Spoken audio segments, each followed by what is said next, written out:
This is a monk. His name is KB. He came to us about a month and a half, 2 months ago. He came over here. We heard that we had like one of the best Muay Thai in the tri-state area. So without looking at social media, because they're not allowed to have social media or anything, he basically came over here one day, I think it was on a Saturday, and he just showed up, and we're like, who is this guy? So I know him as KP. He wanted me to introduce as Kuba, which basically means runaway. Since I'm a monk right now. Yeah. I'm not a full-time monk, I'm a part-time monk. It's just a religious sabbatical for the summer, basically. So basically, I'm basically trying to preserve the culture of Southeast Asia. You know what I mean? Not just the martial arts aspect, but also the traditional aspects as well. Because Muay Thai is much more than just the kicking and punching. You know what I mean? It's based off Muay Baran. Of course, you guys know what that means, right? It's an ancient style of martial arts that came from Kun Khmer, which is the Cambodian martial art. I'm actually half Laotian, half Cambodian. So I'm very well versed in a lot of the martial arts history of Southeast Asia. I actually started my career in martial arts when I was about 10 years old in ITF style Taekwondo. I also practice Filipino martial arts. So about 30 years into it now, 29, 30 years. Different variations of different martial arts, different disciplines. So I think Kru Chris wanted me to go over some of the cultural aspects of getting into the ring. I don't know if you guys know or not. I don't know how many people have been to Thailand. Basically, for women, you have to go underneath the ropes. It's very patriarchy, kind of old school, but that's just the way it goes. For guys, you have to go above the ropes. Before you go above or below the ropes, you must pay respect to Nang Torani, which means Mother Earth. Has nothing to do with religion at all. It's kind of like just rooted, based in like the culture. Our Theravada Buddhism is not 100%. We're a little bit of Hinduism mixed with Theravada, mixed with the stuff that came along before, like the paganism stuff, right? So that's where the worship of Mother Earth comes from.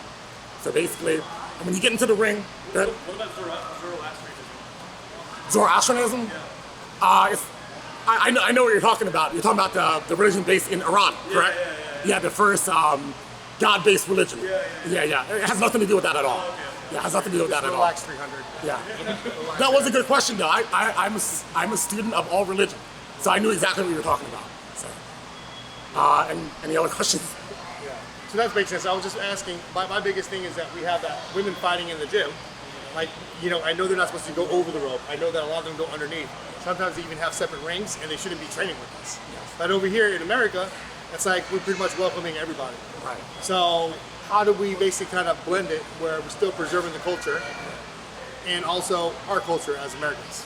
So that's what we're trying to do. And then it was just one of those nice things that he just showed up one day on a Saturday morning when I wasn't really supposed to be here, and then we started talking, and we kept in contact. He came out to see a class, and then he's here.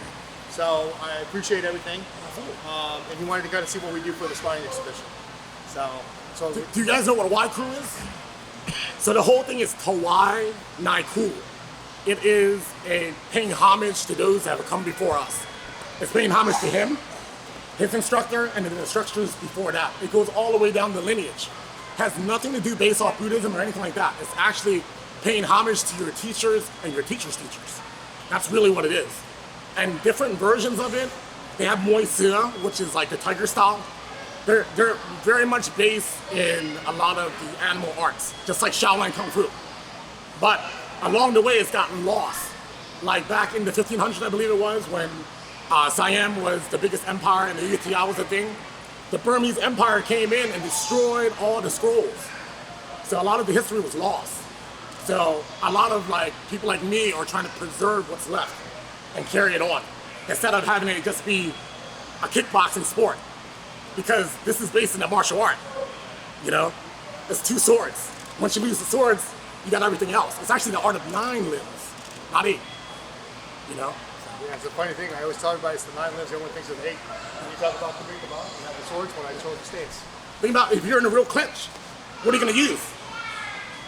It's a real fight, you know what I mean? It's not a sport. No headbutts today, though. Yeah, no hit today. And you guys have fun and all be safe. Remember, it's friendly competition, you know what I mean? All right, wake up. All right, let's go. All right, let's go. Good luck, everybody.